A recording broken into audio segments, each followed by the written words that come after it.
আমাদের দাবি সম্পর্কে আমরা রাজনীতি যে আমরা আমাদের তাদের আমরা সম্ভব না হয় তাদের সমর্থিত যারা আছে তাদেরকে নিয়োগ করা হয়। তো আমাদের দাবিটা যতদিন না মানা হবে আমরা এই কাজ থেকে ফিরে যাবো না।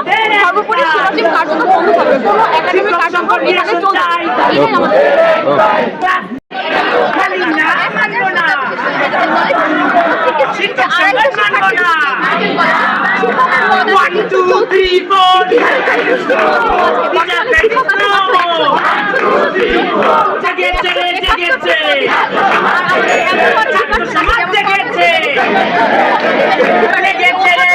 লেগেছে